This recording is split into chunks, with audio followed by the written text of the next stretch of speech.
Bom dia, boa tarde, boa noite. Um ano atrás, a minha entrevistada estava desempregada e com muito medo da pandemia. Enfermeira recém-formada, ela conseguiu sua aprovação e nomeação em um momento difícil. Trabalhou na linha de frente da saúde e hoje já se destaca sendo enfermeira e coordenadora dos programas ministeriais de atenção primária à saúde no município de Araucária, próximo a Curitiba. Além disso, também é professor do Gran Cursos Online e uma verdadeira imparável conversa aqui com a Elisa Baggio. Professora Elisa, seja muito bem-vinda. Muito obrigado por estar aqui conosco hoje. Obrigada, eu que agradeço o convite, né? Muito obrigada, Gabriel. Realmente eu me considero uma imparável. A minha história é muito engraçada e, assim, costumo dizer, muito louca, né? Quando a gente é imparável, as coisas acontecem. Eu estava realmente desempregada há um ano atrás e para mim foi um período muito, muito triste, assim, porque eu saí da residência, né? Fiz residência em saúde da criança e adolescente e a minha residência terminou em março. E logo depois já começou a pandemia. Então, logo uns dias depois já teve o boom da pandemia. E eu lembro que eu fiquei muito triste porque eu queria estar na linha de frente ajudando a salvar as pessoas, né? E eu não estava, eu estava desempregada, com medo da pandemia, com medo do que iria acontecer naquele momento, né? Então eu passei 6 meses aguardando, né? Que durante a residência eu fiz as provas de alguns concursos, né? Que eu havia sido aprovada. Então eu fiquei aguardando naquele período 6 meses em que eu falo que eu poderia ter ficado depressiva ou, né, pensado em outras coisas, mas não, eu não desisti de estudar, continuei estudando e aguardando, né, as minhas convocações. Então, eu sempre falo também, costumo falar que a gente precisa ser feliz no processo, né? Às vezes a gente fica esperando a felicidade. Vou ser feliz quando eu passar no concurso tal, vou ser feliz quando eu ganhar esse valor de salário. E a felicidade não está nisso, a felicidade está no processo, né? Está nas pequenas coisas da nossa vida mesmo. Sim. Daqui a pouco a gente fala um pouco sobre esse processo, né? E com seus conselhos valiosos aqui, de como você conseguiu virar o jogo e mesmo num cenário difícil, e hoje já está até liderando aí um importante movimento no combate, na linha de frente desse evento tão difícil, né? Que assola o Brasil e o mundo.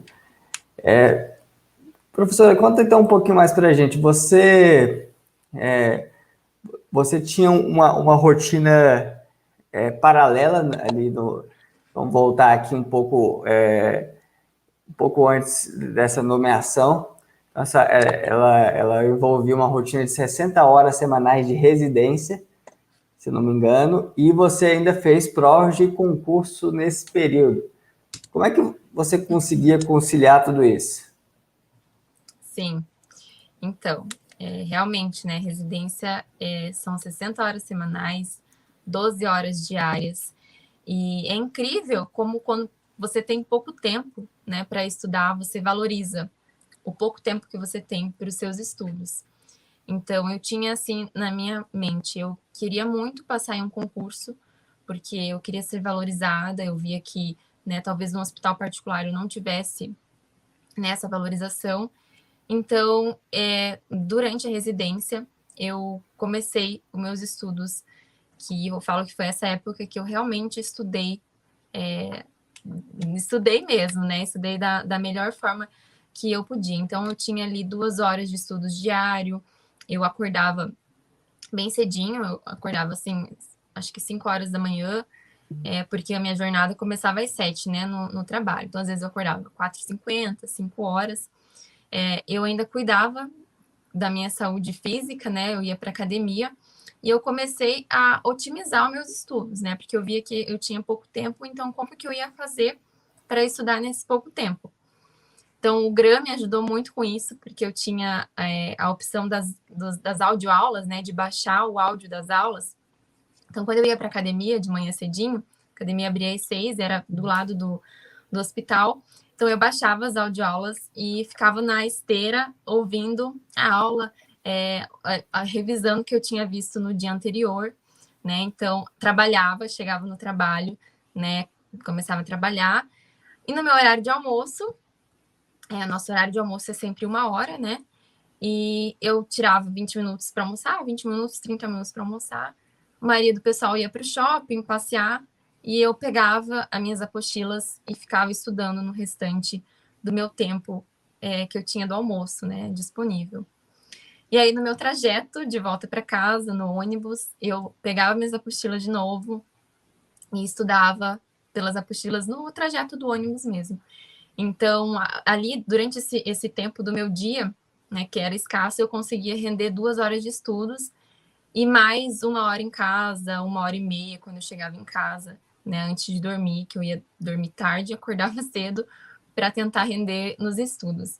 Então, foi um período, assim, muito difícil, mas eu consegui otimizar meu tempo, né, com o que o Gram me oferecia, né? Então, isso que o Gram oferece, né, das audiobooks, dos PDFs super completos, nossa, me ajudaram, assim, demais. Então, acredito que se não fosse, né, as audioaulas do Gram, eu não sei como que eu faria para otimizar meu tempo mesmo, né? No almoço, às vezes estava muito conturbado, o pessoal falando, né, na cantina, e eu lá com meu fone de ouvido tranquila, almoçando e ouvindo, revisando o que eu tinha visto no dia anterior.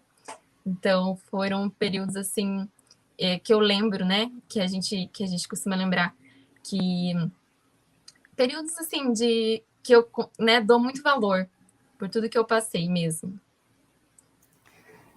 E você tinha alguma fórmula, alguma tática para não ficar tão cansado numa rotina como essa, que é um questionamento comum que eu tenho aqui. Como eu estou muito cansado, não consigo estudar, não consigo aguentar.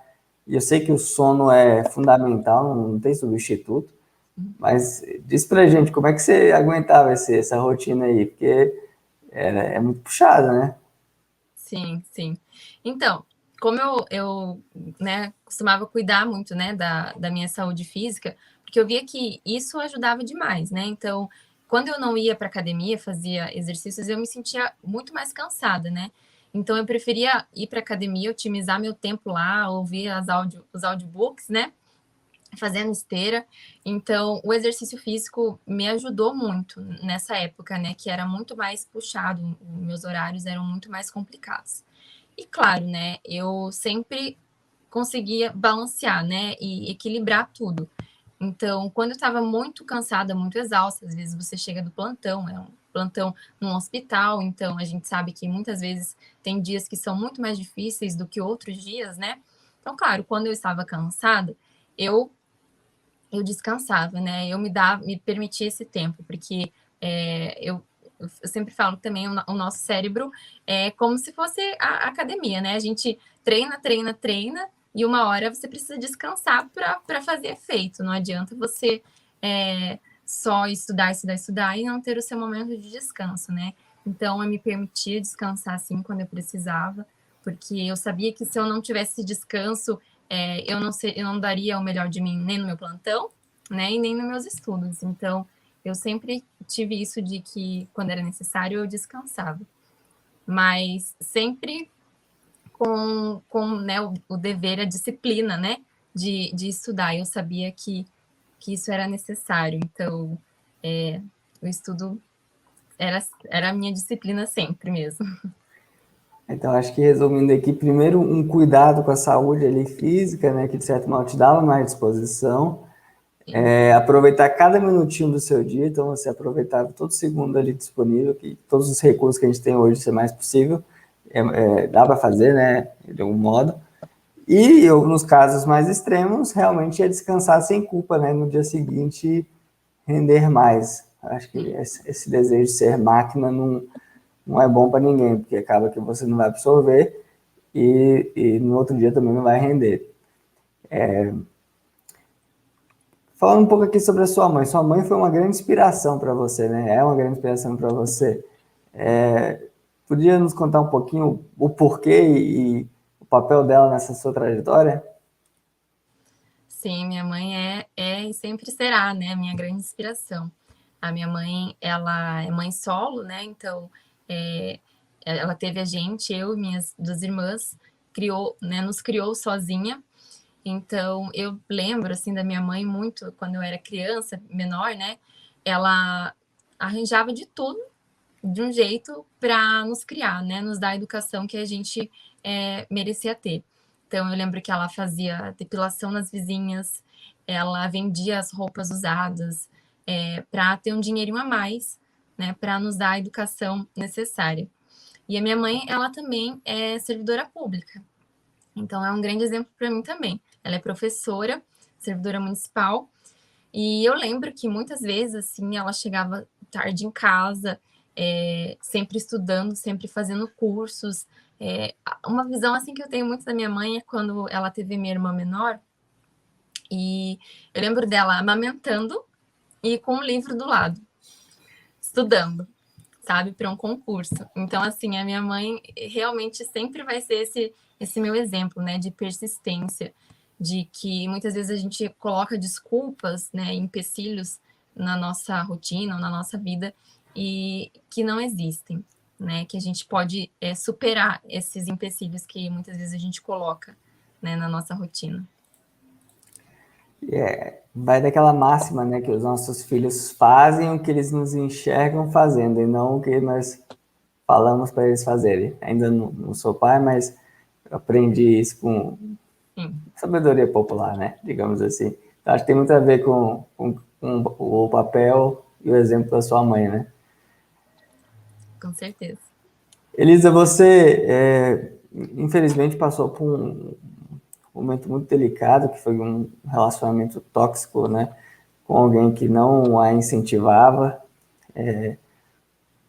Como que você passou por essa questão? Como é que foi esse momento? E quais foram, talvez, se você se sentir confortável, aprendizados, né, que você possa trazer aqui para quem nos acompanha, possivelmente enfrentar algo parecido? Sim. Eu era muito nova, né? Eu tinha ali 18, 19 anos quando eu passei por esse relacionamento, né, abusivo. E foi bem na época do vestibular, né? Das provas de vestibular, que a gente tá muito nervoso, ansioso, né? Então eu costumava ouvir muito dessa pessoa que eu nunca seria nada na minha vida, que eu nunca conseguiria nada, né? Que eu não daria certo para nada. E eu acabei perdendo meu brilho, né? Eu acabei perdendo a esperança em mim mesma por um período da minha vida, né? Mas consegui superar isso, né? Consegui me desvencilhar desse relacionamento, né? Com a ajuda da minha família, com a ajuda de Deus. E hoje eu vejo, assim, de aprendizado que tudo que o outro fala de você não é verdade, né? A gente às vezes escuta críticas de tantas pessoas, né? Que falam que você nunca vai conseguir nada na vida, que você não é nada. Eu sei disso, porque até no meu Instagram, meus seguidores sempre me falam isso, relatam isso, né? Que não confiam em si porque o outro falou que não confia ou critica, né? Então eu tirei isso assim para mim, né? De lição, de que o o outro fala de mim não diz mais sobre ele do que de mim, né? Então foi um período difícil, mas a gente tem que saber que sim, somos capazes de tudo. Então não importa quem te critique. Eu costumo falar também que muitas pessoas que te criticam não são capazes de fazer nem metade do que você faz. Então, não acreditem no que o outro fala de você, porque a gente é capaz, sim, de muitas coisas. Tudo que a gente acredita e sonha, a gente vai conquistar. E é muito fácil criticar os outros sem estar na arena de batalha, né? Então, muito comum as pessoas assistindo pela arquibancada, dando opinião ali, criticando, mas não estão dispostas a pagar o preço, a enfrentar aquele desafio. Então, quem luta é quem tropeça, né? E eventuais tropeços fazem parte. Então, nunca medir o seu valor pela opinião do outro e principalmente, mas não exclusivamente, pela aquele que sequer está tentando fazer alguma coisa, né? está muito acomodado e fica lá perdendo seu tempo jogando. Elisa, aí entrando aqui na fase de concursada, né? Você disse que ficou 6 meses esperando a nomeação. Como é que foi aí a ansiedade, a tensão? Além da espera que já cria essa tensão natural, estávamos e estamos aí numa pandemia, né? Em um momento de incerteza nos concursos e também em todas as áreas, de certo modo. Como é que você lidou com isso tudo? Então, foi um período bem difícil, né? Eu sabia que eu havia sido, né, aprovada, classificada nesses 2 concursos que eu havia feito, e aquela espera, né, parecia que interminável, assim, a espera da convocação, né? E eu estava naquela ansiedade de ajudar as pessoas, né, que estavam ali sofrendo por conta dessa pandemia, mas também com medo, né, de enfrentar tudo isso, né, como enfermeira na linha de frente.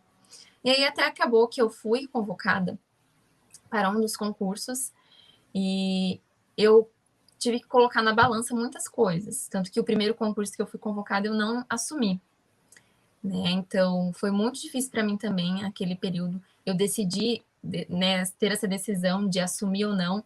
Era um local muito longe, eu teria muito mais gastos, seria muito mais complicado para mim, né? Então eu tive que ter essa decisão de não assumir um cargo público, né, à espera de um outro. Então foi um período muito difícil também, mas de muita resiliência, né? E quando a gente lida com essa ansiedade, é muito, como é que eu posso dizer? Assim, você lidar com você mesmo, né? Você ter na sua mente, muitas coisas passam na sua mente e você tem que lidar com essa ansiedade que às vezes se torna um monstro, né, na sua cabeça. Mas eu acho que tudo tem o seu tempo, né? Eu costumo falar isso também, que a gente está no lugar onde tem que estar. Eu acredito muito em Deus, então acredito muito que Ele me coloca nos locais onde eu tenho que estar, né? Então, se hoje eu estou na prefeitura que eu estou, no cargo que eu estou, é porque Ele me designou para esse cargo. Então, é a gente, né, ter essa paz e esperar, né, deixar a ansiedade de lado e sempre lembrar que tudo tem o seu tempo e é tudo no tempo dele, né, que as coisas acontecem porque tem que acontecer, porque a gente tem que conhecer determinadas pessoas, porque a gente tem que mudar a vida de determinadas pessoas. Então, eu acredito muito nisso, sabe? E como é que a vida mudou depois que você foi nomeada, entrou em exercício e recebeu o primeiro contra-cheque, ou os primeiros contra-cheques? Como é que a vida modificou ali para você? Eu saí, né, de uma ex-residente, né, que andava de ônibus todos os dias, né, não tenho vergonha nenhuma disso, se precisar andar de ônibus ainda, continuo andando, mas eu consegui comprar o meu carro, né, sozinha, com o meu dinheiro, com o meu suor desse trabalho, né, então, assim, tudo muda, né, é uma outra perspectiva, essa valorização que você tem, né, como profissional. E eu, eu sei que eu fui muito reconhecida também pela residência que eu fiz, por isso eu acho tão importante, eu sempre exalto a residência, né, e falo como ela muda as nossas vidas, né. Então, esse cargo que eu fui convidada, eu iniciei no concurso como enfermeira em uma unidade básica de saúde. E um mês depois, eu fui convidada a assumir um cargo de gestão no departamento, na parte de saúde da criança. Então, eu fui vista por conta da residência, né? Eles olharam meu currículo que eu havia sido residente. Então, eu mudei ali de um mês para o outro, eu já estava assumindo um cargo de liderança grande dentro do município, né? Então, eu acho que em relação a isso, eu saí, né, de andar de ônibus para conquistar o que eu sempre quis, o meu carro, né, ter as minhas coisas, me mudar de casa. Então, acho que isso, assim, é muito importante. E é impressionante olhar que há menos de um ano, né, você estava um momento difícil, desempregado, receio da pandemia, ainda andando de ônibus, né? Quando precisava ir para algum lugar. E hoje, alguns meses depois, vamos colocar assim, tanta coisa aconteceu. Eu já assumi um cargo de liderança, já tenho uma remuneração mais previsível, possibilidade de ajudar pessoas, comprou seu carro próprio, outros sonhos são possíveis e estão no horizonte. E essa mudança, por mais que pareça que é de uma hora para outra, na verdade é uma construção, né, de um certo tempo que você criou raízes ali durante o inverno, né, e conseguiu agora ter uma melhor situação, né? Então, aqui é um encorajamento para você que nos acompanha hoje. Talvez está passando por um inverno na sua vida. Eu acho que com a pandemia muitos de nós nos sentimos assim. Agora é o momento de você plantar, de você construir aquilo que não é visível para os demais, e talvez para você ainda demore para se materializar alguma coisa, porque depois, em pouco tempo, entre aspas, da noite para o dia, né, as coisas começam a mudar. E aí acho que foi muito o que aconteceu com você, né, professora? Sim, sim. E eu tenho também um caderno dos sonhos que eu costumo sempre escrever nele, né? Todos os meus sonhos e os objetivos, né? Porque eu não gosto de falar só em sonhos, porque às vezes o sonho fica só no nosso imaginário. Então a gente tem que concretizar esses sonhos. Então eu escrevo os meus objetivos, o que eu quero alcançar, imaginando como se eu já tivesse alcançado. Então, no, no começo desse ano, né, em 2021, eu peguei esse meu caderno e reli tudo que eu havia já escrito nele dos meus sonhos. E, por incrível que pareça, eu já conquistei muitos deles, né, que era eu ter o meu carro próprio, né, comprar o meu carro, eu passar em concursos, terminar a residência, o que mais que eu coloquei? A gente tem tanta coisa. A pós-graduação no Albert Einstein, que era uma pós que eu sempre quis, sempre sonhei em fazer, né, numa instituição renomada. Então, foram sonhos que eu queria, né, que se concretizassem, que se tornassem objetivos e metas na minha vida, e eles aconteceram. E é muito engraçado eu pegar esse caderno e ler, né, de tudo isso de anos atrás, ainda quando eu ainda estava na faculdade, né, eu concretizar esses sonhos agora, é muito legal. E dentro desse meu caderno eu também coloco, escrevo tudo que eu sou grata. E eu leio todos os dias, né, porque acho isso muito importante para a gente conseguir seguir, né, a nossa rotina diária, principalmente para quem estuda. Então, todos os dias eu leio pelo que eu sou grata, né? Eu sou grata pela saúde, pela minha saúde, sou grata pelo meu emprego, sou grata pela minha família, né? Quanto mais coisas nós formos gratos, acredito que melhores serão nossos dias, né? Verdade. A gratidão, ela tem até uma explicação científica, eu não sou perito no assunto, mas a gratidão, ela gera, né, algumas conexões no cérebro, de certo modo, também de energia que nos dão mais ânimo para seguir em frente. Acho que é natural e temos de cultivá-la sempre. Então, meramente poder assistir esta entrevista já é um fato para estar grato, né? Professor, qual conselho, dica, orientação você daria para quem está nos acompanhando hoje e está passando por um momento difícil, está desanimado, está apertado financeiramente, está pensando em desistir ou até mesmo já pausou e quer seguir aí seu exemplo, também ser imparável, também mudar de vida, comprar o carro próprio, sair da dificuldade econômica e se realizar profissionalmente? Qual seria o seu conselho para que essa pessoa persista agora? Eu já pensei muitas vezes em desistir também. E eu fico imaginando hoje, né, se eu tivesse realmente sido fiel, né, à minha desistência, se eu tivesse desistido de tudo que eu imaginei, né, desistir de fazer o vestibular na época que eu fui desencorajada, se eu tivesse desistido de estudar para os concursos quando eu estava na residência, pela desculpa que eu não teria tempo, né, se eu tivesse desistido de muitas coisas, né, de estudar para o concurso, aonde que eu estaria hoje, né? Eu não estaria aqui. Com certeza eu sei disso, eu não estaria aqui. Então, as dificuldades, né, a gente sempre vai ter na nossa vida. E eu acho que com o GRAM Cursos, a gente tem muitas oportunidades. Eu sempre mostro também para os meus seguidores o tanto, né, infinita quantidade de cursos gratuitos que a gente tem, né, dentro da plataforma, inúmeros, assim, sabe? Os simulados, as apostilas.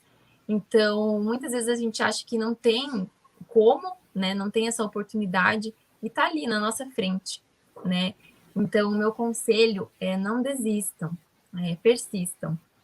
Quando a gente não desiste, a gente alcança aquilo que a gente quer, os nossos sonhos, os nossos objetivos. Só alcança quem não desiste. Então, persistam, continuem. A jornada é árdua, vão ter dias difíceis, mas você vai ver lá na frente, depois, que tudo valeu a pena, né? Todo o seu esforço, sua dedicação, as suas provações valeram a pena, porque a gente sempre tem o que aprender. E eu sempre falo que estudar nunca vai ser uma perda de tempo. Então, muitas vezes eu ouço, mas vou estudar agora porque, né, a gente está em pandemia, nem vai ter concurso, não sei do futuro. E a gente coloca muito e se na nossa vida, e se isso, e se aquilo, e se não der certo. Então, vamos tirar o e se da nossa vida e vamos entrar em ação. E estudar nunca vai ser perda de tempo, a gente só tem a ganhar com o estudo, sempre.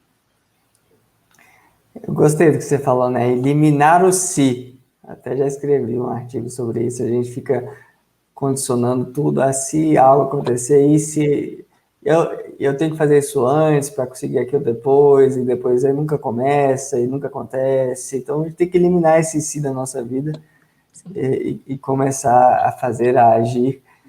Nos momentos difíceis, como você disse, talvez refletir o que acontece com a minha vida se eu desistir hoje. O que acontece se eu parar aqui? Como é que eu vou estar em 3, 4, 5 anos, ou até menos, né, dependendo do projeto. Eu acho que o concurso ele é uma excelente oportunidade, porque você pode mudar de vida em um período relativamente curto. Uma faculdade demora 4 anos, ou 5, uma pós-graduação, às vezes 1, 2 anos, então, e isso não tem uma garantia depois, né? O concurso, ele, em um prazo relativamente curto perante o prazo de vida que nós temos, você consegue uma mudança muito expressiva na sua vida. Então, talvez, primeiro refletir na dor da desistência e também no benefício de seguir em frente. Quando você usa essas duas forças, acho que fica mais fácil aguentar a dificuldade, né? O inverno, que às vezes vem nos incomodar. Professora, foi um prazer conversar com você, conhecer um pouco mais da sua história. Ficamos felizes agora que você saiu de aluna para docente aqui, né? Então, esse é um processo que nos agrada, que nos dá muito orgulho, que é alguém que estudou conosco, depois participar e ajudar outras pessoas a mudarem de vida. Então, acho que vai ser também uma outra etapa importante, eu espero, nessa sua bonita trajetória profissional. E conte sempre com a gente aqui. Queremos juntos ajudar muitas pessoas e seguir sempre evoluindo. Obrigada, eu que agradeço. Realmente, estudar muda vidas. E eu lembro muito, até esses dias, a professora Nathalie Souza, né, mandou um print de uma mensagem que eu havia mandado a ela quando eu passei na residência, agradecendo as aulas do GRAM, as aulas dela do GRAM. E hoje eu estou aqui, né? Hoje eu componho o time junto com ela. Então, é realmente, assim, algo muito motivador, né? Muito obrigada mesmo por essa oportunidade de contar um pouco da minha história aqui para vocês. E a você que nos acompanha, assine aqui o canal, ative as notificações, deixe o seu comentário com as suas impressões sobre a entrevista, que vamos ler com muito carinho. E acompanhe aqui toda quinta-feira, às 19 horas, uma nova entrevista, um novo testemunho imparável para você. Até a próxima, fique com Deus. Tchau, tchau.